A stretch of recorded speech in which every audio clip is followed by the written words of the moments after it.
días a todos nuestros asistentes al programa de entrenamiento virtuales LubriRoad en casa. Como bien saben, el entrenamiento de hoy está a cargo de nuestro ingeniero Juan Diego Ende, bajo el tema casos de éxito enfocados a ventiladores centrífugos. El SKF Sensor es un moderno sensor inalámbrico portátil con comunicación Bluetooth, ideal para tomar mediciones de vibración, velocidad y envolvente de aceleración y temperatura. El sensor recoge datos que se pueden visualizar en el lugar en tiempo real o se pueden enviar a la nube para futuros análisis.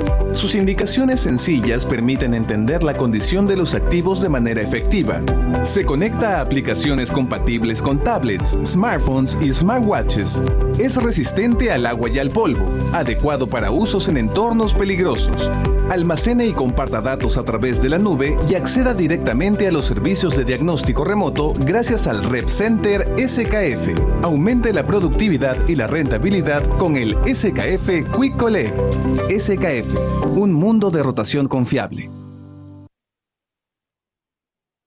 El SKF Quick Collect Sensor es un moderno sensor inalámbrico portátil con comunicación Bluetooth, ideal para tomar mediciones de vibración, velocidad y envolvente de aceleración y temperatura. El sensor recoge datos que se pueden visualizar en el lugar en tiempo real o se pueden enviar a la nube para futuros análisis. Sus indicaciones sencillas permiten entender la condición de los activos de manera efectiva. Se conecta a aplicaciones compatibles con tablets, smartphones y smartwatches. Es resistente al agua y al polvo, adecuado para usos en entornos peligrosos.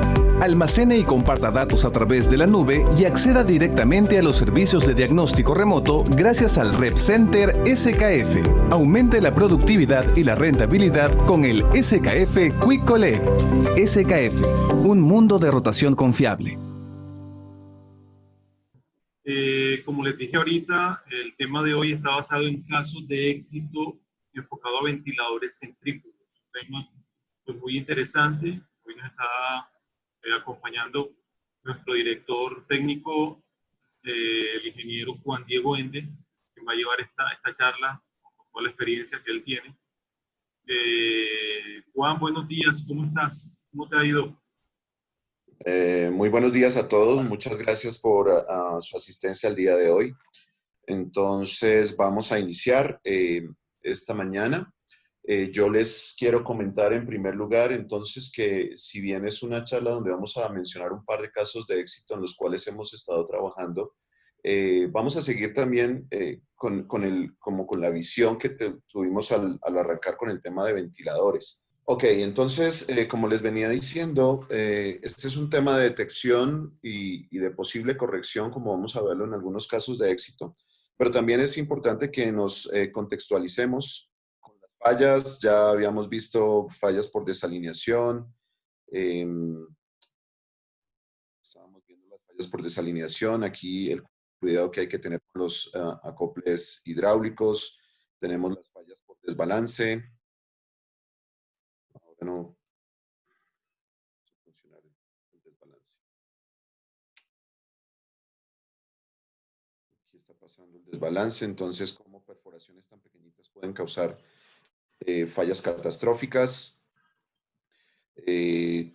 problemas de estructura, problemas estructurales por falta de rigidez, problemas de diseño, porque seguramente se han cambiado condiciones en el proceso y desafortunadamente los activos no están lo suficientemente, entre comillas, vamos a decirlo así, sobrediseñados para aguantar cambios fuertes en las condiciones de operación. Estábamos hablando también de los temas de resonancia, veíamos cómo podemos hacer detección de problemas por inspecciones básicas, por inspecciones casi que sensoriales y de manera también apoyada por instrumentos, de alguna manera unos instrumentos muy sencillos. Estábamos viendo también problemas que se pueden determinar bajo esa misma inspección visual y en otras áreas como la estructura, como las celosías, problemas de sobretemperatura, que vamos a hablar un poquito de ello más adelante. Aquí estamos mirando un poquito las herramientas que tenemos para hacer la detección básica. Y aquí tenemos ya, entonces entramos a otro punto que ya es la tecnología un poco más avanzada, donde a través de equipos un poco más sofisticados podemos tener tendencias, podemos tener diagnósticos mucho más certeros, mucho más precisos, es la palabra, tanto para vibraciones mecánicas como para termografía, como para temas eléctricos, donde te podemos llevar, como les decía, tendencias, podemos ver fallas mucho más detalladas y podemos inclusive tener la posibilidad de observar la condición de nuestra planta en un tiempo, en un momento determinado. Aquí estamos viendo ya entonces cómo podemos detectar problemas que no podemos evidenciar, digamos que a través de nuestros sentidos, ¿no? Problemas sensoriales, perdón, a través de inspecciones sensoriales, como el desbalance, ya necesitamos un equipo para poder determinar el desbalance. La desalineación, si bien en algunas transmisiones podemos evidenciarla al menos de manera superficial, como cuando estamos hablando de correas o de bandas en transmisiones, sí necesitamos determinar a través de un equipo ya con mucha más tecnología qué tipo de desalineación es, si es paralela, si es angular posiblemente, qué tanta es la amplitud o la severidad. La amplitud, cuando hablamos de vibraciones mecánicas, nos está refiriendo directamente al tema severidad. Entre una menor amplitud haya en el valor global de la vibración, la severidad es menor, ¿no? Y bueno, eso involucra muchas más variables, pero digámoslo que en términos generales podemos verlo de eso. Estábamos hablando de desalineación. Aquí también estuvimos viendo el tema de estructuras y de problemas relacionados con la resonancia y que definitivamente necesitamos, si bien podemos percibirla en determinado momento haciendo algunas pequeñas variaciones en la rigidez de los sistemas, es importante que podamos identificar en qué velocidades críticas, cuando, como les decía, estamos hablando de equipo rotativo, hablamos de velocidades críticas. ¿En qué velocidades críticas estamos teniendo esos incrementos de vibración?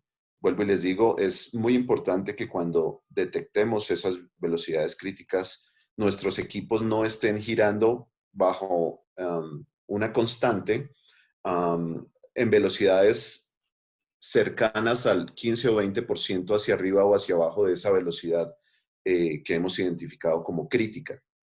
Y tenemos aquí las formas como nosotros podemos determinar cuáles son esas velocidades críticas. Y habíamos quedado en el tema de fallas en rodamientos. Los rodamientos per se tienen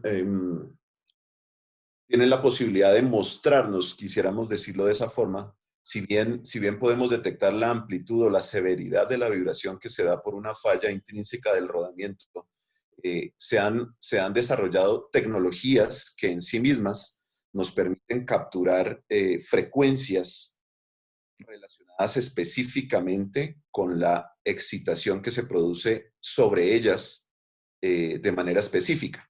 ¿A qué me refiero yo? Un rodamiento está compuesto por cuatro diferentes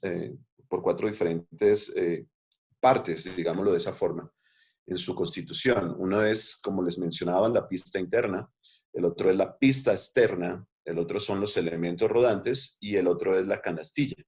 Cada uno de ellos tiene una función específica en el rodamiento, pero adicional a ello, cada uno de ellos tiene una, vamos a llamarlo así, contextura, tiene una constitución, una forma constitutiva, y esa forma constitutiva hace que sus frecuencias o sus vibraciones críticas sean totalmente diferentes. Y a su vez, el giro que tiene o la velocidad a la cual está girando cada una de ellas, multiplicado por ciertos valores, es lo que nos permitirá tener unas frecuencias definidas para cada uno de esos elementos que constituyen el rodamiento, y a partir de ahí nosotros podemos, a través de la decodificación de sus frecuencias, identificar cuál es la parte del rodamiento que está fallando. Por ejemplo, aquí en esta imagen podemos ver que estamos hablando de una frecuencia BPFI, que es frecuencia de falla en pista interna del rodamiento, en pista que está sobre el eje. Pero asimismo nos puede determinar frecuencias o armónicos sobre las, vamos a ver aquí, sobre la frecuencia de paso por la pista externa también, o podemos ver por los elementos rodantes, o podemos ver también frecuencias o armónicos de la frecuencia que genera la canastilla, el giro de la canastilla.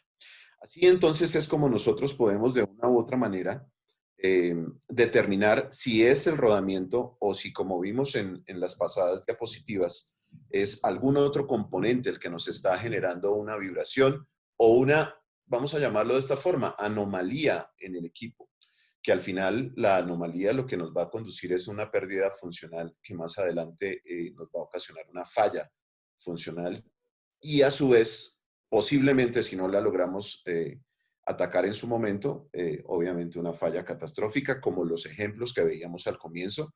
Tal vez los que estuvieron conectados en la charla anterior pudieron darse cuenta que nos llevaba a unas fallas realmente catastróficas con pérdidas bastante grandes. Yo en este momento no sabría si ustedes han tenido fallas de ese tipo, pero lo que sí les puedo decir es que es una generación de trabajo, de costo, de presión, de pérdidas de producción, de una cantidad de cosas que realmente no merece la pena tener cuando tenemos la posibilidad o la oportunidad a través de diferentes medios. Ok, entonces, como les venía diciendo, retomo a partir de este punto y estamos viendo aquí tres gráficas diferentes en las cuales, les voy a explicar y por qué se las voy a explicar. Porque es fundamental que nosotros tengamos una posibilidad de detección temprana. Esta gráfica que yo les estoy indicando acá, en este punto donde aparentemente hay una falla, o donde hay una falla más bien, es tomado con 2 semanas, es tomado en el rango de 2 semanas. Entonces, esta primera toma que tenemos acá, y a partir de ella se empezaron a generar lecturas con un incremento sucesivo de la amplitud de la vibración, ¿cierto? Esta es una tendencia de amplitud, lo que estamos viendo acá. Entonces, lo que nos dice esto es que a partir de aquí ya empezamos a tener un cambio en la amplitud de la vibración, lo cual nos puede ser indicador de algún problema. Y si yo me devuelvo a los espectros, ya yendo un poco al interior de lo que esa amplitud significa, fíjense ustedes que nosotros no tenemos aquí mayor indicación de algún problema severo dentro del rodamiento. En este punto primero. Pero ya cuando nosotros vamos a esta segunda y a las posteriores, empezamos a ver claramente que a pesar de que han pasado tan solo tal vez unas horas o un par de días, ya empieza a mostrarnos estrictamente qué es lo que está pasando dentro del sistema y nos está determinando que tenemos un problema ya bastante crítico en la pista interna de uno de los rodamientos, de manera tal que eso nos permite preparar en este momento, ya después de varios días, la intervención para poder hacer la corrección sin que se dé pues todo digamos que la no previsión de esta falla. Es una falla totalmente previsible a partir de la medición y de la detección temprana del percutor de avería que nosotros tenemos en este momento. Entonces es muy importante porque muchas veces decimos, no, pues yo entiendo que está vibrando, pero una cosa es que esté vibrando a un nivel de amplitud y otra cosa que esté vibrando a un nivel mucho mayor que no sabemos en qué momento puede romperse. Aquí, digamos que nos dio tiempo de preparar la falla, de preparar la reparación y de poder llevarlo hasta el punto en donde tuvimos que hacer la reparación. Sin embargo, no siempre pasa eso y de eso la importancia de la detección. Yéndonos a otro tema que podemos tener en ventiladores es específicamente el tema de la soltura mecánica. hemos repasado no las fallas que no pueden estar en ventiladores, sino las que pueden darse en los ventiladores centrífugos. Entonces, desbalance, desalineación, resonancia, problemas en rodamientos, y este quinto es la soltura mecánica. Y la soltura mecánica se puede dar en diferentes formas, ¿no? Espectralmente lo podemos encontrar, como lo podemos evidenciar, teniendo en cuenta que podamos tener armónicos a la 1 por y a sus diferentes armónicos subsecuentes, a la 2 por, a la 3 por, a la 4 por, pero también es una indicación mucho más fuerte que tengamos armónicos a la medio por de cada uno de ellos. Entonces, a la 5, a la 1.5, a la 2.5 y a la 3.5 es más o menos lo que nos muestra este gráfico. Pero además nos permite evidenciar o nos llama la atención de que nosotros tenemos un problema que no necesariamente es interno en nuestro sistema, sino que posiblemente es en nuestra estructura. Como bien les mostraba en una de las fotografías de la clase pasada, o la charla pasada, cuando tuvimos el problema de desbalance, automáticamente nos generó unas fisuras. En el otro problema que hablábamos del tema de rigidez, hablábamos de que el desbalance nos generaba unos problemas adicionales que era rotura de la estructura. Esa rotura de la estructura nos generaba espectros que a su vez nos podían, y esto es lo complejo de los problemas, nos podían, digamos que enmascarar o tapar o cubrir esa falla predominante, que en algunos casos o es el desbalance, o en algunos casos es la resonancia, o en algunos casos es la desalineación, y nos puede estar cubriendo una cantidad de problemas que posiblemente nos vaya a desencadenar muchas más cosas posteriores. Entonces, en ese momento yo les decía, el primer problema que veíamos era el desbalance, pero resulta que el desbalance no fue la corrección fue realmente la eliminación de las fisuras que teníamos en la estructura. Pero no solo la eliminación de las fisuras, sino que también tuvimos que hacer una corrección en el tema de rigidez del sistema. Entonces, una falla puede sobreponerse o superponerse a las otras, que a su vez empieza a volverse un ciclo en el cual nosotros tenemos que tener cuidado de no caer, sino que debemos hacer precisamente a través de estas tecnologías, poder entender cuál es precisamente ese percutor de avería inicial, y a partir de ahí poder corregir las demás. No irnos directamente a una que puede ser la que se supone, sino que tenemos que, como bien lo hacen todos mis colegas analistas de vibraciones, rodearse de la información y de todo lo que ve alrededor de la máquina, ¿no? Yo al comienzo, cuando arranqué en esto hace bastantes años, yo decía, pero ¿por qué este tipo viene a mirar el equipo si lo que necesitamos es que lo balancee? Pero realmente lo que un buen analista hace cuando va a hacer sus correcciones es precisamente identificar qué otros problemas circundantes pueden tener sus activos para poder hacer la corrección adecuada de los equipos. Muy bien. Entonces, la soltura mecánica se puede dar de diferentes maneras, ¿verdad? Se puede dar porque hay componentes del propio sistema sueltos. Entonces, el acople, que el prisionero que sujeta el acople al eje esté suelto, o que ya haya desgaste entre los elementos del acople, o que la polea se suelte, o que el motor empiece entonces a tener, por ejemplo, muchas veces se da que la guarda del ventilador del motor empieza a generar una vibración que no nos damos cuenta, pero posiblemente esté aflojándose los tornillos de esta guarda. O también hay desgaste entre los mismos elementos, como les decía, por ejemplo, en el caso del acople, o la estructura está fisurada, o hay falta de ajuste entre la base y los diferentes componentes, como podemos ver acá, o el soporte con su base, o la base con la estructura de concreto, posiblemente con la fundación. Y es algo que nosotros tenemos que buscar como diagnosticadores o como detectores de las fallas.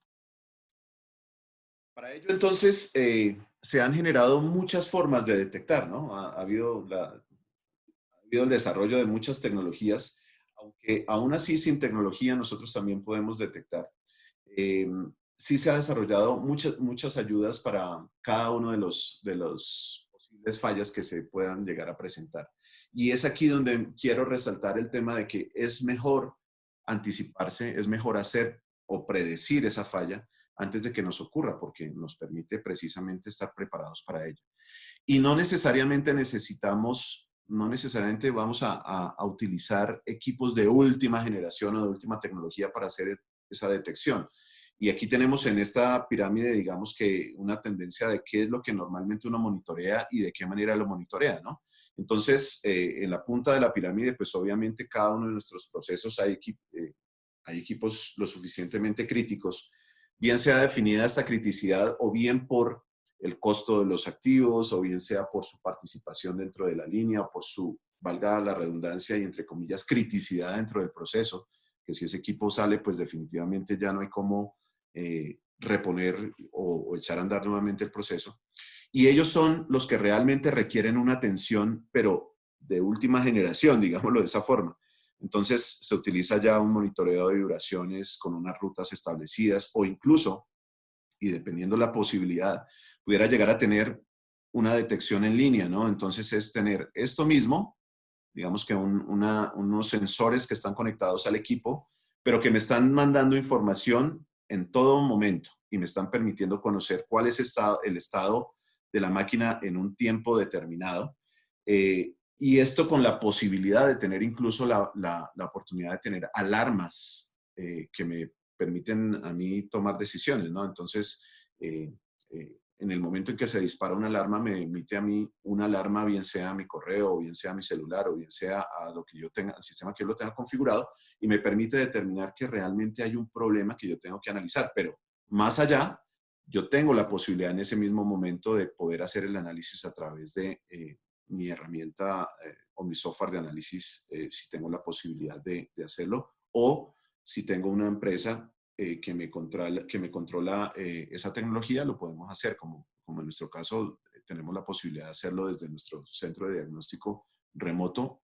Simplemente nos conectamos vía web y podemos hacer el análisis y el diagnóstico de los equipos que estén conectados. Pero asimismo, también tenemos algún otro porcentaje de activos que no necesariamente son críticos, pero que también necesitan o deben ser pues analizados porque forman parte de nuestra operación.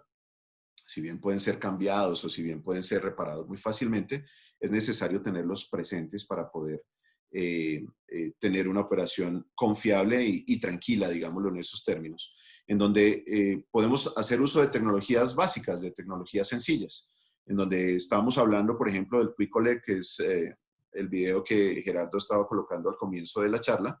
Es un equipo muy sencillo que debería formar parte en determinado momento de la caja de herramientas de nuestros mecánicos para que ellos estén haciendo la inspección en planta y sea mucho más predictivo el trabajo de ellos que el mismo correctivo que ellos ejecutan en muchos casos, ¿no?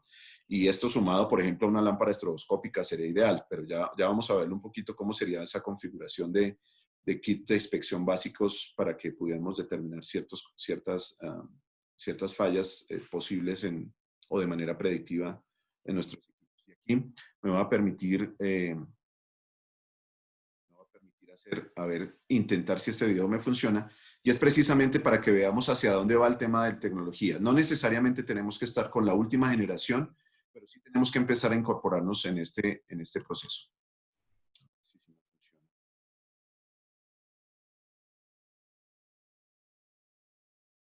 ¿Me dicen si está funcionando? No, bueno. No, no lo estamos viendo. ¿No se está viendo? Perdón. Estamos viendo el video. Negativo, negativo. Aquí están viendo mi pantalla, ¿verdad? La pantalla sí, pero no el video. Estamos viendo el PowerPoint. Ok, déjame ver porque es que a mí se me complica la tecnología mucho.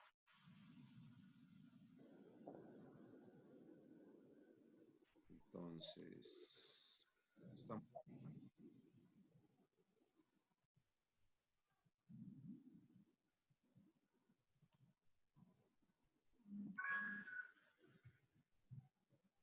¿ahora sí? Seguimos sin ver, Juan.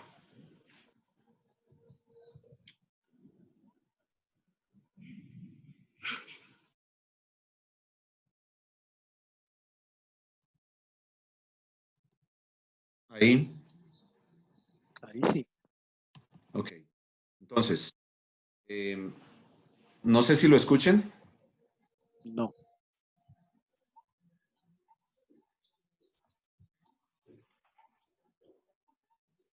Bueno, este es un video, si no lo logran escuchar, es que no me quiero tomar mucho tiempo para conectar el sonido.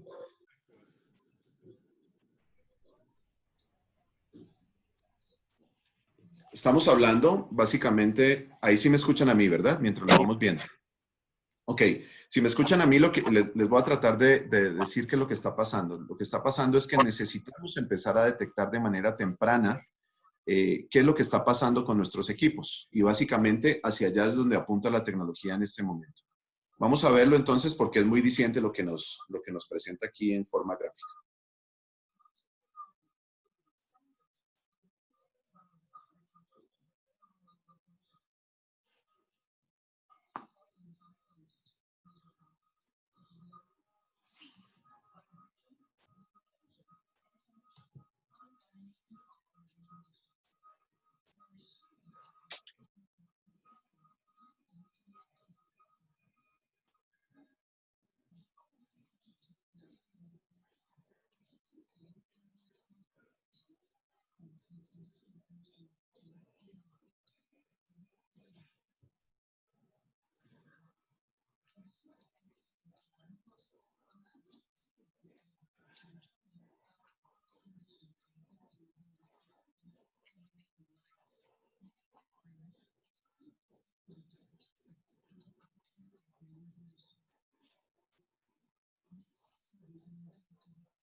Entonces, lo que yo les quería hacer notar en este video era que precisamente la tecnología está avanzando para que nosotros podamos detectar de una manera mucho más asertiva qué es lo que está pasando con nuestras máquinas, con nuestros equipos. Si bien estábamos viendo que hay unas fallas bastante fuertes, nosotros podemos de manera predictiva y de muchas maneras ya en este momento poder anticiparnos a esas fallas catastróficas y poder empezar a tener un grado de confiabilidad mucho mayor.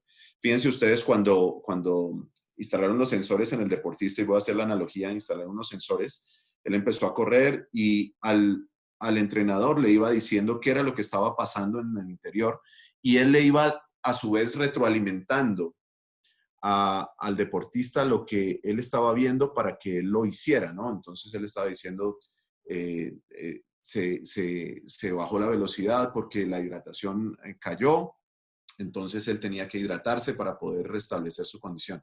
Y es algo que quiero introducir en este momento porque es importante que lo tengamos presente para un par de diapositivas adelante que tengo. Y es cómo, si bien la máquina nos da a nosotros información, nosotros a través de, o bien sea de manera humana o a través de ciertos algoritmos, podemos a su vez retroalimentar el proceso. Y es decirle a la máquina o enviarle señales a los mismos sensores para que hagan alguna acción. Ya lo hacemos en muchas cosas, pero en este momento aún no nos hemos metido mucho o muy de lleno con el tema de que nuestros procesos de mantenimiento sean un poco más autónomos, sean un poco más sistematizados de manera que podamos dedicarlos cada día más a estudiar un poco cómo vamos a hacer los nuevos procesos o a desarrollar nuevos procesos y más nos seguimos enfocando en el tema correctivo. Bien, entonces ya saliendo aquí un poquito de ese video que quería mostrarles, entonces voy a retomar la pantalla en la presentación de de PowerPoint.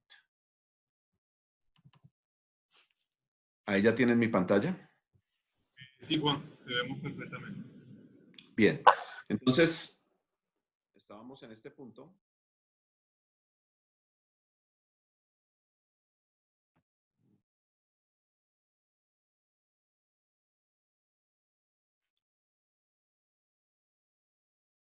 En el punto de la tendencia de la detección, donde decíamos que ya todo está yéndose hacia la sistematización, hacia la digitalización.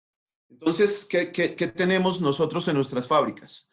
En nuestras fábricas tenemos ventiladores de este tipo, nuestros ventiladores convencionales, grandes, medianos, pequeños, que de pronto son más o menos críticos para nuestra operación. Y seguramente, yo no sé cuántos de los que estemos aquí presentes hemos tenido fallas de ese tipo y no quisiéramos volver a tenerlas nunca. Y yo sí les quiero decir que a través de herramientas muy sencillas, como por ejemplo, como cuando hablábamos de la detección básica, podemos determinar y encontrar problemas que nos pueden ahorrar dolores de cabeza en el futuro. Si yo nada más fuera con mi lámpara estroboscópica, por ejemplo, y como lo veíamos hace 8 días, perdón, el jueves pasado, yo puedo, con mi lámpara estroboscópica y entrando en la frecuencia de disparo de luz del giro de las correas, puedo mirar desalineación o del giro de los acoples, puedo mirar desalineación, si tengo una mala selección de las correas, si tengo cargas de choque, si hay objetos extraños dentro del accionamiento, si las poleas están desgastadas, si hay fisuras, si hay soltura mecánica, si hay falta de tornillería de fijación. Fíjense ustedes la cantidad de problemas que nosotros podemos ahorrarnos solamente haciendo una detección por una inspección básica, una inspección sencilla. Y esto no necesariamente y solo en el accionamiento, sino que lo podemos utilizar, digamos que en el eje, podemos empezar a mirar si el eje tiene algún tipo de, digamos que de irregularidades que pudieran llegar a manifestarnos alguna cosa. Por ejemplo, si los rodamientos están calientes, uno puede empezar a inspeccionar con estos aparatos sencillos y básicos algún tipo de indicio, ¿no? Algún tipo de indicio. Podemos, a su vez, también hacer la inspección de toda la estructura, de la tornillería, de muchas cosas que si nosotros logramos, por ejemplo, la fisura que veíamos en una de las fallas que estaba aquí al lado del soporte, si nosotros a simple vista no lo vemos, nosotros podemos enfocar el destello de luz y probablemente nos permita ver cómo se abre y se cierra la fisura en una soldadura, cómo se abre y se cierra la fisura en una estructura. Entonces es una herramienta fundamental que en lo particular yo les digo, cuando yo arranco un programa de mantenimiento, para mí el tema de inspecciones básicas es fundamental. Si yo no tuviera absolutamente nada, yo me mantendría con inspecciones básicas y de seguro tendría muy buenos resultados. Ya pasando un poquito más a otro tema, si ya queremos ver algo más y que de cierta forma es absolutamente necesario, podemos ver, por ejemplo, temas de amplitud vibracional y sobre temperaturas, ¿no? Con un sensorcito. Quicolec es lo último que tenemos en tecnología para poder determinar niveles de vibración y medir temperatura, pero la característica especial que tiene este sensor es que nos manda toda la información a una nube. O si bien lo queremos ver únicamente en la pantalla, podemos verlo en la pantalla de nuestro celular también. Entonces yo tengo este aparatico y lo configuro para poder ver esto y esto en mi celular. O sea, puedo ver niveles, pero también puedo ver espectros básicos. ¿Qué significa espectros básicos? Que si yo no tengo ningún tipo de acceso a ninguna otra tecnología, podría, con las nociones básicas que ya podemos eventualmente profundizar un poquito más en una charla sobre vibraciones, por ejemplo, ver si hay algún tipo de desbalance, porque ya podemos ver aquí un 1 por o un 2 por para ver desalineación, o probablemente podamos ver un espectro que pueda relacionarnos algo con alguna soltura. Espectros básicos, pero definitivamente niveles de vibración y niveles de temperatura sumados a que puedo configurarles una alarma. Entonces él me puede decir en mi inspección, si lo que yo estoy viendo en mi celular, en el número 5 que me sale, por ejemplo, 5 milímetros por segundo cuando yo veo en vibraciones, es grande o es pequeño comparado con el nivel vibracional que debería tener ese equipo. Entonces es una herramienta muy útil, que si yo la sumo a esta lámpara estroboscópica, pues prácticamente tengo un modelo de detección muy robusto, les quiero decir, y que nos puede anticipar y nos puede generar un nivel de confiabilidad, pasarlo del que estamos a un nivel bastante superior, les puedo decir. Además, esto no puede quedarse ahí solamente, o no necesariamente debería quedarse ahí. Fácilmente yo puedo integrar varias herramientas de estas, o fácilmente yo puedo tener la información que me da este pequeño aparatico conectándola con muchas personas en mi organización. Entonces, yo tengo aquí mi inspector, pero yo le puedo estar diciendo por radio que hay un problema y esa persona que está en otro punto de la fábrica puede entrar y puede mirar los niveles de amplitud de la vibración, o puede entrar y puede mirar qué tipo de espectro básico pueda llegar a tener sin necesidad de estar ahí. O incluso le puede decir al ingeniero Gerardo, o al ingeniero Jordan, o a los ingenieros de Lubri que los atienden: ingeniero, mire, tengo esto, se puede entrar, mire, mi contraseña es esta, puede entrar y mirar la información, que es lo que pasa, o puede mandarnos eso y nosotros lo podemos rápidamente decodificar, si sirve la expresión, y podemos decirle: oiga, necesita hacer esto, necesita hacer alguna otra cosa. Entonces, fíjense que la posibilidad que nos da este sensorcito es infinita, además de que puedo configurar rutas para hacer inspecciones y descargar toda la información que yo pueda recolectar en el campo a un software para controlar. Si no lo quiero así, pues simplemente lo voy viendo en mi teléfono. Voy viendo mi teléfono y voy pasando al siguiente activo, y voy pasando al siguiente activo, y voy pasando al siguiente, y puedo hacerme a una información de mi. Entonces, digamos que es una tecnología básica para inspección. Si tenemos la posibilidad, entonces arrancaríamos con la lámpara, después continuaríamos con el sensorcito, con el picolé. Para posteriormente llegar a un tema mucho más sofisticado, por supuesto, pero no necesariamente lo último, o lo más especializado, digámoslo así, y son los sensores fijos que podemos dejar aquí, que nos emiten en línea lo que está pasando con el activo. Entonces, muchas veces yo digo, no tengo capacidad para conseguir una tecnología tan costosa o tan sofisticada. Yo puedo poner sensorcitos fijos. Entonces yo digo, por ejemplo, yo voy a poner uno en el soporte lado accionamiento, y uno en el soporte lado ventilador, para ver cómo está mi transmisión y para ver cómo está mi ventilador. Y emito de la misma forma a mi red internet, y cualquier persona en cualquier lugar puede, obviamente con mis credenciales, si yo se las puedo facilitar, o si es mi analista dentro de la planta, en otro punto de la planta, me puede automáticamente decir qué es lo que está pasando. Ahora, yo les decía que es importante que empecemos a pensar en la reciprocidad de la información, y la reciprocidad de la información viene dada con que yo le mande a alguien, y esa mismo alguien me devuelva, puede ser una persona o puede ser un programa, me devuelva una señal y me diga qué debo hacer. Entonces, si yo me remito al video anterior que les estaba mostrando, cuando la máquina o el muchacho le decía al entrenador: oiga, tengo problemas de desempeño, y él analizaba que era por hidratación, perdón, entonces automáticamente le decía: oiga, su problema tiene que resolverse cuando usted se hidrata. Es lo mismo que estamos viendo acá. Si yo, además de mi sensorcito de vibraciones y de temperatura, le pongo, por ejemplo, un lubricador automático que se conecte con este mismo sistema, pudiera llegar a decirle: oiga, estoy vibrando, tengo una temperatura alta y posiblemente mis niveles de lubricación son bajos, y automáticamente él podría decirme: ¿sabe qué? Haga una inyección de lubricante. Y de una vez verifiquemos si el problema es por deficiente lubricación, o si definitivamente usted necesita una atención mucho más fuerte.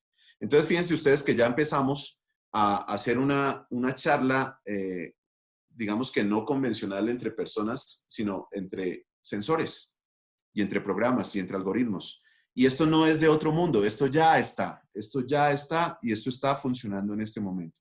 Ya tenemos plantas interconectadas, vibraciones, temperatura y lubricación, en las cuales hemos tenido unos desempeños pues supremamente fabulosos por el tema de recurso, por el tema de anticiparse a las fallas, por el tema de controlar los niveles de lubricante, por el tema de fallas catastróficas. O sea, esto es una tecnología que ya existe y no necesita, fíjense ustedes, una gran inversión porque simplemente es colocar el par de sensores, colocar el sistema de System 24 convencional, pero que ahora viene para conectarse a la nube y permitir, si no es cada uno de ustedes en su planta, sino que, por ejemplo, quieren que nosotros les administremos ese proceso, pues fácilmente nosotros podemos hacerlo. Incluso si estamos hablando de pruebas, estamos abiertos a que alguien nos diga, ¿sabe qué, ingeniero? Nosotros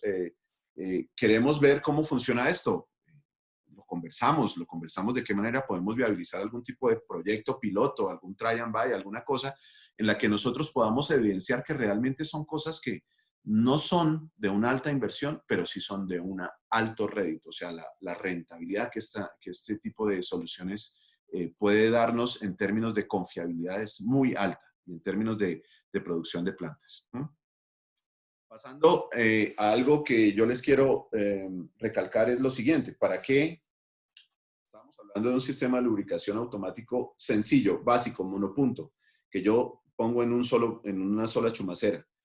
¿Qué es lo importante de esto? Que sumado con el video que Gerardo colocó al comienzo acerca de un sistema de lubricación ya mucho más avanzado y multipunto, donde llega a todos los lugares de la planta, lo que yo quiero decirles, o del sistema, perdón, lo que yo quiero decirles es que si bien la lubricación, como veíamos, es el 36% de los problemas que se generan en una fábrica en equipo rotativo, pues ¿por qué no hacerlo de la mejor manera, no? Y aquí yo lo que les quiero mostrar es qué es lo que pasa cuando nosotros tenemos pues los procesos de lubricación convencionales, ¿no? La lubricación manual dice cada 15 días vaya y aplique tantos gramos de lubricante, trun, trun, trun. ¿Qué es lo que hace un sistema automático? Un sistema automático lo que hace es dosificar en el tiempo esos mismos 15 gramos o 30 gramos o 50 gramos para que haya pulsos mucho más continuos y los periodos de poca o deficiente o baja lubricación sean los mínimos y los menores posibles. Eso es lo que hace. O si no, yo tendría que estar mandando a mi lubricador cada 8 horas a ponerle un gramo, póngale un gramo, póngale un gramo. Y eso es lo que se busca, que haya eficiencia en la lubricación primero, pero que sea la cantidad adecuada, ¿no? Entonces no es ir a ponerle la típica unidad de medida de lubricación en el bombazo, sino es ir a ponerle los gramos necesarios que son regulados automáticamente y en el tiempo necesario por un sistema inteligente, digámoslo de esa forma.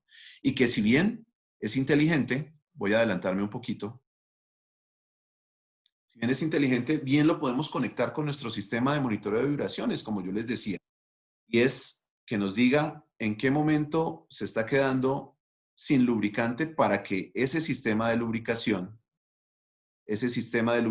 nos envíe el pulso a nuestro centro de comando, digámoslo así. Nos diga, el centro de comando nos dice, necesitamos que le envíes un gramo de lubricante al rodamiento lado libre. Y ahí es donde empieza a volverse esto realmente ganador y donde realmente nos empieza a generar el valor. Ayer me consultaban si nosotros tenemos sistemas para lubricación por condición. La respuesta es sí, pero nosotros no tenemos sistemas por condición a través del ruido. Nosotros tenemos sistemas por condición a través de la generación y el análisis inteligente de las vibraciones mecánicas que está generando nuestro equipo, ¿cierto? Y le estamos colocando la cantidad necesaria a través de un sistema inteligente que está recibiendo la respuesta o que está recibiendo el análisis de esa necesidad que tiene nuestro equipo. Entonces, fíjense ustedes que en la medida en que nosotros queremos meternos mucho más, podemos irnos metiendo mucho más, no con un incremento exorbitante de costos, sino con un incremento en la confiabilidad más bien. porque aquí estamos hablando de que si yo tengo 4 puntos para lubricar, pues simplemente pongo 4 sistemas monopunto de lubricación. No me atrevo a dar precios acá, pero podemos hacerlo ya si ustedes nos dejan los datos, ¿qué podría hacer? Y podemos poner unos sensores individuales, independientes, también para censar o en 2 puntos o en 4 puntos, y empezar a ejercer esa comunicación tecnológica que realmente necesitamos hacer, porque es que no es que queramos involucrarnos dentro de ese mundo, no, es que tenemos que involucrarnos dentro de ese mundo. Y en las conversaciones que he tenido con colegas de algunas plantas en las que he estado o que he tenido la oportunidad de visitar justo antes de que tuviéramos esta pandemia, pues me manifestaban que lo que querían era eso, que lo que querían era empezar a meterse un poquito más en tecnología, pero en muchos casos no tienen el dinero para todos los grandes costos de software y de inversiones. No necesitan hacerlo. Necesitamos es ver que la tecnología funciona, ver que realmente la confiabilidad se está incrementando y a partir de ahí empezar a hacer estas pruebas para que ustedes vean los resultados. Vamos a tener mucho en esto. Ya lo tocamos, vamos a ver un poco los casos de estudio de los cuales hemos estado hablando. Estos casos de estudio han sido a partir precisamente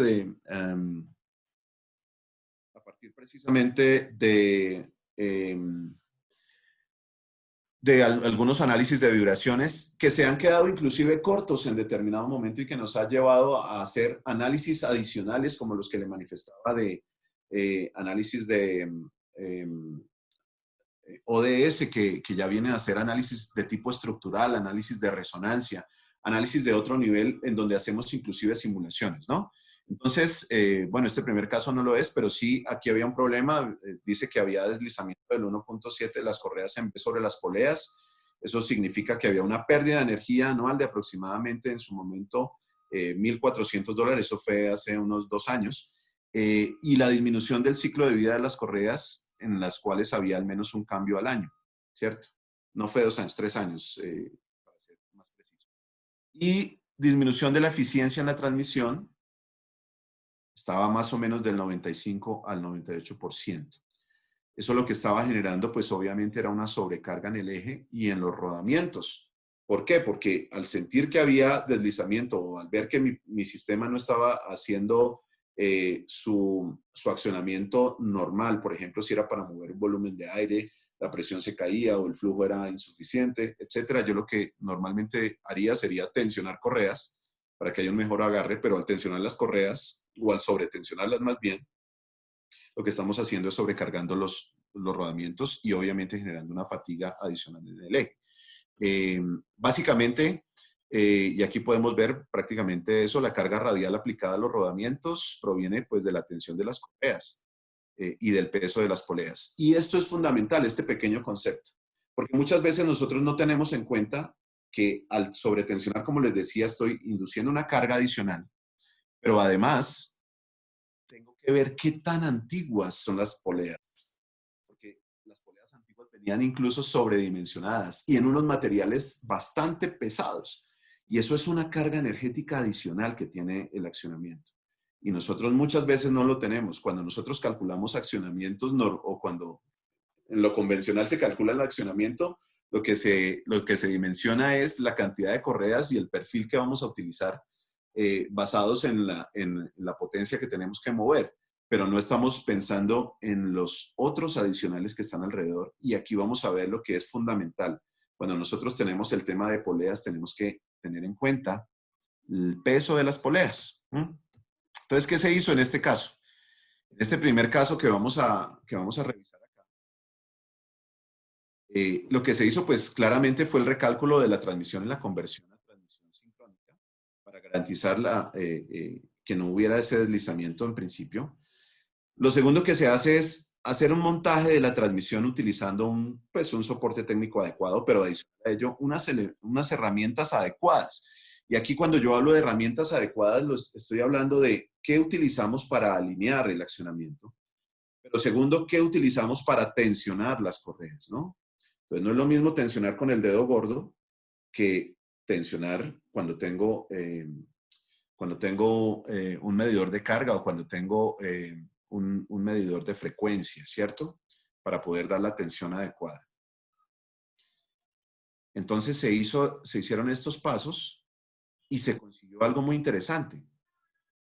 Cuando estamos hablando de cuáles fueron los beneficios que se lograron, estamos hablando de varias cosas, ¿cierto? Cuando vemos el consumo de amperaje, el consumo de amperaje pasó de 75 amperios a 53 amperios.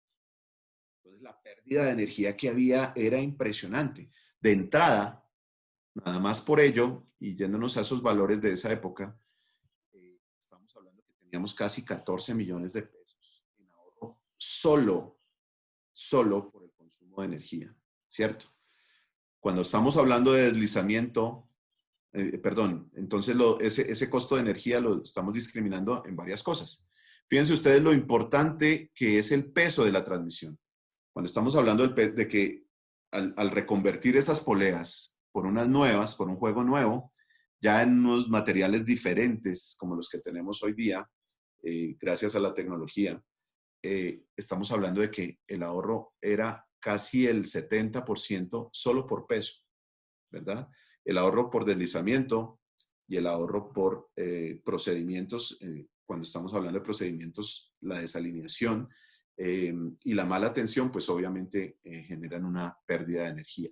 Entonces, fíjense ustedes que simplemente un análisis de qué es lo que está pasando con el conjunto a nivel de diseño puede traernos unos ahorros muy interesantes en términos económicos, pero no solo eso, sino la solución del problema, porque finalmente el problema era el deslizamiento desde un principio, ¿no?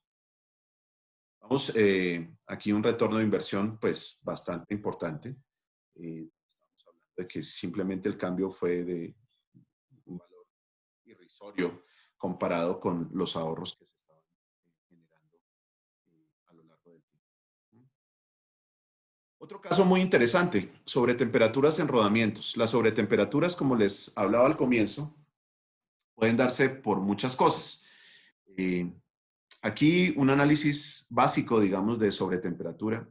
Estábamos hablando aquí que este punto, si vemos la escala, está del orden de 152 grados centígrados en este soporte, ¿cierto?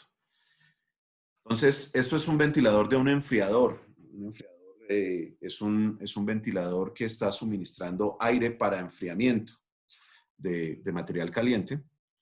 Dice que altas temperaturas en el rodamiento, siempre había derrame de grasa y cambios continuos en el rodamiento, obviamente porque los elementos se fatigaban por esa sobretemperatura.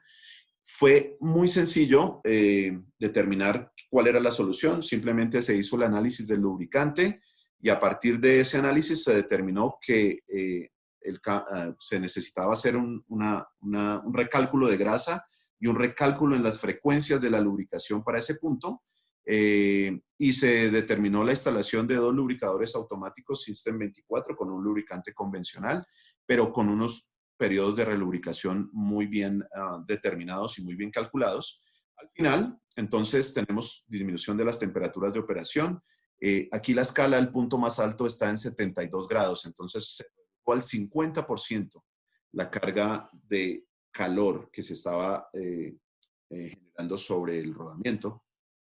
Obviamente el incremento en la vida útil de los rodamientos. Y obviamente el incremento en la confiabilidad del activo, ¿no? Porque no es lo mismo tener un rodamiento girando a 150 que en cualquier momento se funde a un rodamiento girando a una temperatura relativamente normal, 70-72 grados centígrados. Muy bien. Ese es el primer caso de sobretemperatura. Vamos a ver otro caso de sobretemperatura, que no fue tan sencillo. Porque no necesariamente es solo el lubricante. Yo les hablaba en un comienzo de que el lubricante nos ayudaba, pero no es todo, ¿no? Entonces, tenemos un ventilador de tiro, de proceso, con temperaturas superiores en los rodamientos 85 grados y cambios frecuentes de rodamientos. Aquí vemos entonces que ya no solo era el tema temperatura, sino que teníamos ya unos valores de vibración bastante elevados, ¿no? Estábamos por encima de los 12 milímetros por segundo, en algunos casos 16. Y la vibración no en sí misma, digamos que puede que sea manejable, pero ¿qué es lo que pasa? Que lo que encierra la vibración en los otros componentes sí tiende a llegar a generar problemas adicionales. Entonces, puede causar fisuración, puede causar aflojamientos, puede causar un montón de cosas que definitivamente pues lo que tenemos que hacer es eliminarla o bajarla o atenuarla a lo máximo que podamos. Aquí claramente entonces se generó el desarrollo de una solución CARB. ¿Qué es la solución CARB? Como bien les explicaba José Barón en su momento cuando estaba hablando de rodamientos en ventiladores, es un rodamiento que permite la expansión térmica del eje sin que tenga una limitante. Obviamente si tiene un límite, por supuesto, si no se descanastaría, pero sí que no tenga la limitante convencional de los rodamientos tradicionales. Si bien hay algunos rodamientos que permiten expansión, este sí permite unos porcentajes de expansión mucho mayores. Nosotros tenemos que hacer cálculos y obviamente recomendar el rodamiento adecuado para eso.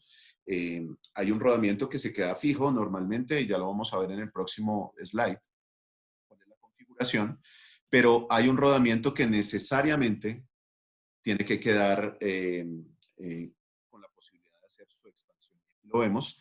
Entonces, la solución cuando tenemos estos problemas de expansión que me generan una fijación cruzada, son precisamente rodamientos fijados en un costado y rodamientos que permiten el desplazamiento de su pista en otro costado para que precisamente esa fijación cruzada, que no es nada más sino que la retención del eje contra el soporte, la detención del rodamiento, perdón, contra el soporte, no le permita al eje la expansión adecuada y se genere ese sobrecalentamiento, que normalmente, y como tal vez les mostraba también en una fotografía en la anterior ocasión, lo que generan es alta temperatura y la generación de alta temperatura nos genera tener que consumir aire de proceso muchas veces o ponerle ventiladores, ventilación forzada, pero lo que más implica esto es el daño per se que se está generando al interior del rodamiento, ¿no? Eso es una bomba de tiempo, digámoslo de esa forma, la sobretemperatura en los rodamientos, una bomba de tiempo. En ese orden de ideas, pues definitivamente sí hay que prestar atención cuando hay sobretemperatura en los rodamientos y no simplemente decir, ¿sabe qué? Le vamos a poner aire o vamos a falsear la señal, porque es que eso es lo que normalmente pasa. Y adicional a eso, obviamente, hacer una revisión de cómo se está lubricando el rodamiento, ¿no? El rodamiento se está lubricando adecuadamente, porque pues sí podemos quitar la fijación cruzada, pero podemos seguir lubricando de manera inadecuada el rodamiento y eso genera un problema bastante grande. Entonces, en ese orden de ideas, fíjense ustedes que la sobretemperatura puede corregirse de varias formas, pero hay que hacer un análisis consecuente de cada una de las cosas. Primero, si la lubricación es la adecuada. Segundo, si se está generando una posible expansión térmica del sistema. Y para eso, pues, simplemente hay que hacer cálculos y a partir de los cálculos, entonces, encontrar cuál ha de ser la solución más adecuada. Si como lo tenemos instalado o simplemente instalar un rodamiento como los que tenemos aquí, que son los rodamientos CARB. No sé si haya preguntas hasta el momento o si no, continuamos. Gerard. Sí, Juan Diego, hay una pregunta. El señor David Fuentes pregunta que cuando hablas de espectro básico, ¿a qué te refieres? Claro, cuando hablamos de espectros básicos, lo que estamos hablando es que, digamos que los problemas son bastante evidentes. Digamos que no hay una mezcla de muchos problemas. No es lo mismo tener un espectro con un desbalance clásico, digámoslo así, sino que tenemos un desbalance con una soltura mecánica adicional, posiblemente con un problema de rodamiento ya. Entonces lo que me va a mostrar es una acumulación de defectos que definitivamente no me va a permitir claramente, sin necesidad de unos softwares de análisis ya digamos que un poco más avanzados y de un conocimiento mucho más avanzado, determinar qué es lo que me está pasando o cuál es la raíz del problema o qué debo atacar. Cuando yo veo una cantidad de rayas en un espectro, y voy a mencionarlo de esa manera, aunque cuando estoy mencionando hablo de frecuencias excitadas, pues claramente no voy a tener la posibilidad de determinar si es o el desbalance, o es la desalineación, o es la soltura. Tengo que empezar a decodificar un poco más ese espectro. Y para eso, pues obviamente, como les decía, hay tecnologías como los Microlog y como los software de análisis Analyst, en donde Aptitude Analyst, donde podemos ya empezar a través de ciertas herramientas tecnológicas a decodificar eso. Análisis básico es poder ver el espectro claramente definido de que puedo llegar a tener una desalineación o un desbalance, cuando les hablaba precisamente del tema Quick Collect. Pero básicamente la inspección básica, vuelvo y digo, lo que nos permite es evidenciar que hay algunos cambios sustanciales en el comportamiento vibracional del equipo y hasta qué punto ha llegado a ser muy nocivo, dado que los niveles de aceleración pues son bastante altos, ¿no? Entonces, es básicamente eso, ¿no? A eso me refiero yo con espectros básicos o espectros ya un poco más complejos.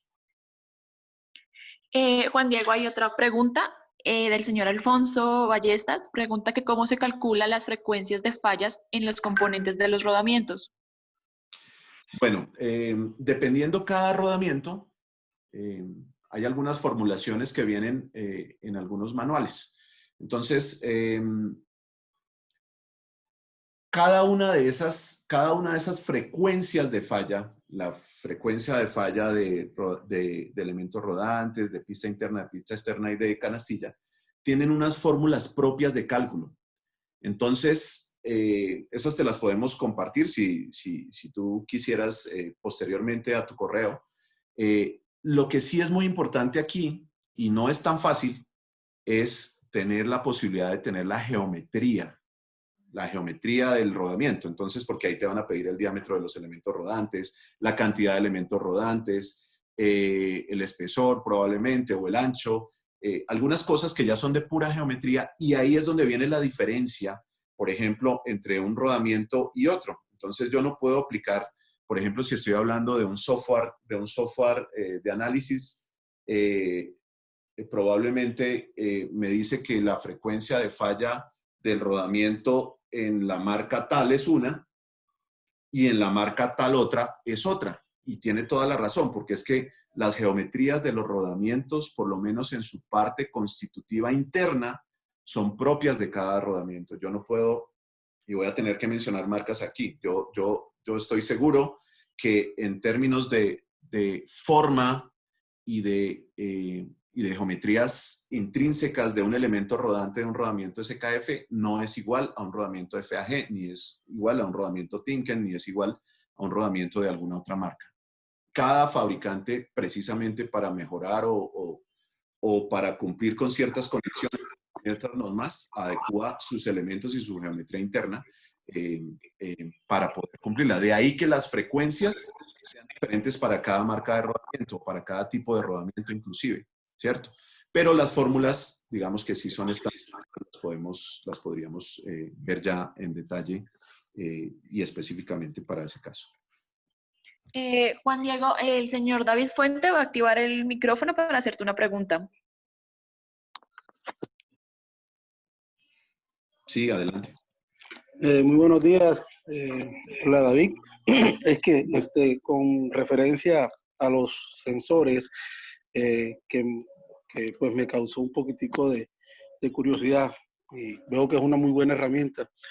Cuando me hablas de que son espectros básicos, quiere decir que pues no puedo configurar el número de líneas espectrales, el número de muestreos, el ancho de banda como tal del espectro, o es que ahí no entendí muy bien. Y pues sí me interesaría, porque yo tengo equipos en la planta, los cuales los monitoreo, y pues sería de mucha importancia pues colocarle estos sensores para tener tener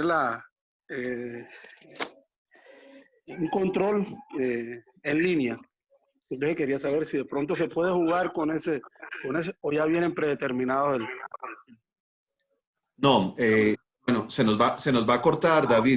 Nos volvemos a conectar para dar respuesta a tu pregunta, ¿te parece? Ya nos quedan menos de 30 segundos, de manera que no alcanzo a responderte para que hablemos sobre el tema. Entonces, un segundo. Bueno. O bueno, arranquemos mientras se corta, se va a caer muy rápido. Pero entonces, básicamente, ¿qué es? Este es una herramienta, no es un sensor específicamente para dejar instalado en el punto. Esta es una herramienta para hacer inspección de muchos puntos, de múltiples puntos, en principio, ¿no? Ahora, sí tiene obviamente en la punta un sensor, un acelerómetro que nos permite la captura de información de vibraciones mecánicas del equipo que estamos colectando.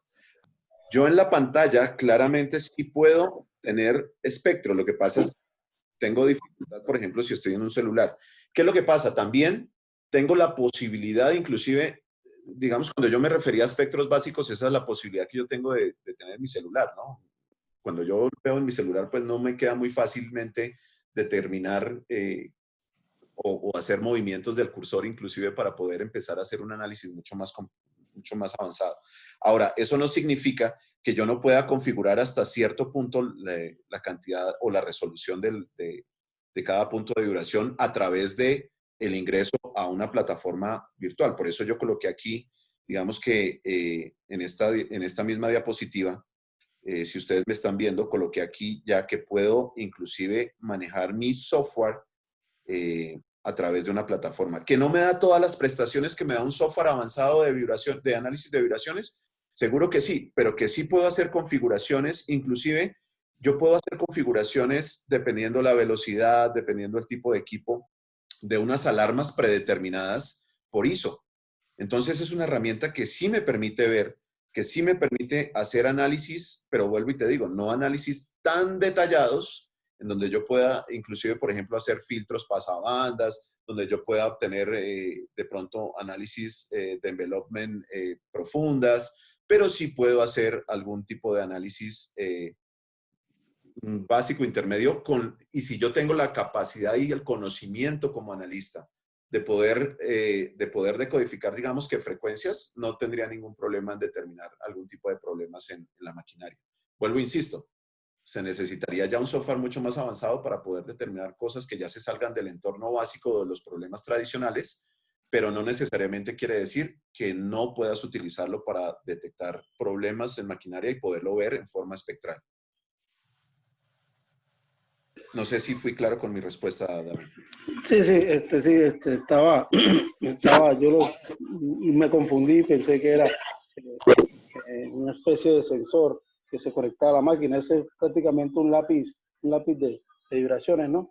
Sí, ya lo... Claro, es un lápiz de vibraciones, pero en este caso el lápiz de vibraciones sí te permite tener espectros, claro. Sí te permite en una pantalla adecuada poder hacer análisis, vuelvo y te digo, análisis de información y de espectros que te puedan determinar qué tipo de problema está generando el cambio en la amplitud. Ahora, cuando estamos hablando ya de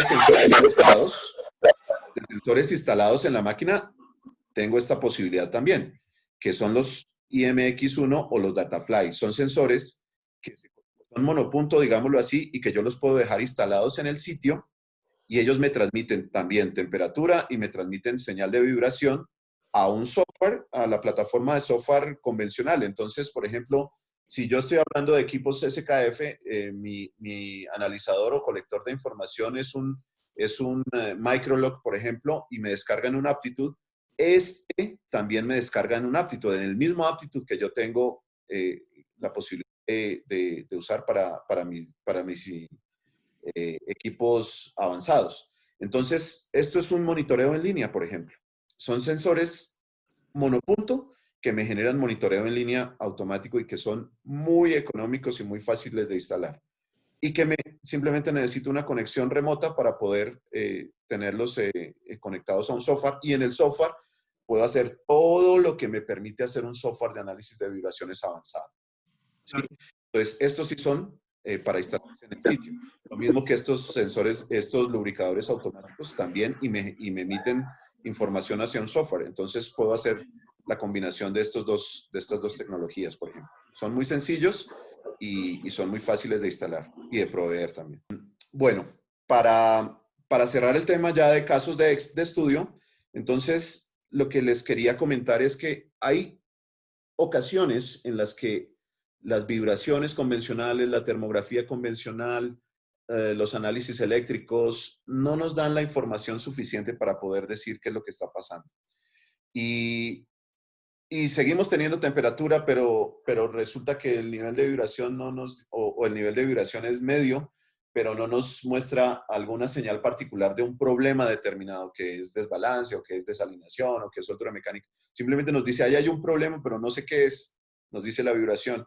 Entonces, en este caso ya tenemos que entrar a un tipo de análisis diferente, que es el análisis estructural, ¿cierto? Que es el que me permite ver cómo se me está moviendo el equipo en su conjunto, y la simulación dinámica. La simulación dinámica que nosotros normalmente la hacemos a través de elementos finitos, en donde vemos cómo se está comportando, así como vemos el caso de este eje que les mencionaba en la primera charla. Tenía problemas, pero no sabíamos qué era, ¿cierto? Teníamos que cambiar los rodamientos, las poleas se nos desgastaban, las correas se nos desgastaban, teníamos sobretemperatura, pero no sabíamos qué era. Hasta que tuvimos que hacer la simulación con las cargas reales y nos dio esto, la deflexión en el eje. De manera tal que tuvimos que hacer una simulación haciendo algunos cambios en el diseño del eje, de manera que ya no tuviéramos este punto de falla, sino que estuviera, su simulación fuera totalmente normal. Y así no nos ha pasado solo con esto, nosotros lo hemos hecho con ejes, lo hemos hecho con ventiladores completos, con sistemas completos, lo hemos hecho con molinos, lo hemos hecho con un sinnúmero de elementos. Incluso, no sé quiénes conozcan hornos cementeros, lo hemos hecho en accionamientos de hornos cementeros.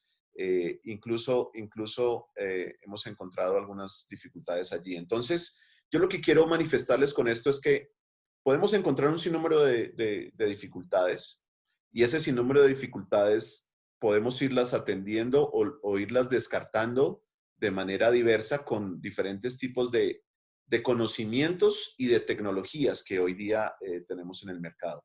Y que tenemos, digamos que la experiencia y la posibilidad de, pues nada, de ir, compartir con ustedes, conversar y ver qué posibilidades hay de eliminar esos problemas recurrentes que se tengan en ventiladores, ¿no? Porque al final todo tiene que resolverse y hemos tenido la experiencia y la oportunidad de participar en algunos problemas, como ustedes lo han visto a lo largo de estas dos intervenciones. Y a partir de ahí podemos empezar a apoyarles en alguna solución que se requiera. Bien sea, así como lo mencionábamos, que hagamos alguna consultoría, o bien sea que tengamos que hacer algún tipo de análisis o de trabajo en sitio ya con algún tipo de tecnología, que nosotros la tenemos. Si ustedes no necesariamente quieren conseguirla o quieren adquirirla, nosotros podemos ponerla a disposición de ustedes también con nuestro grupo de ingenieros para poder hacer esos análisis y hacer esas correcciones. Y no sé si hay alguna otra inquietud, de una vez la podemos ver, y si no, pues entonces ya, Gerardo, quedamos a tu disposición. Vale, Juan, estuvo bastante chévere, bastante interesante este tema de casos de éxito.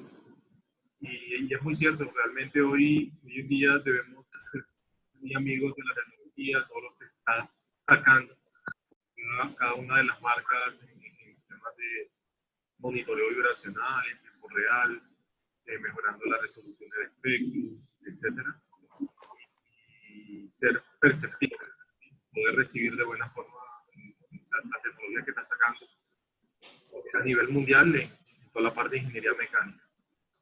Juan, gracias por tu tiempo, por tu experiencia compartida en esta mañana. Gracias también a todos los asistentes. Seguiremos compartiéndoles en las próximas charlas que se aproximan. ¿Será por Zoom o será por otra plataforma? Estamos revisando para mejorar este tema, que no se nos corte, que podamos entrar todos libremente y sin necesidad de ingresar contraseñas ni nada. Entonces, eso le estaremos comunicando. Gracias, Juan. Gracias a todo el equipo también que hace parte del programa Lubirrosi en casa. Y más, me queda decirle que tengan un feliz resto de día, un abrazo a todos, Dios les bendiga.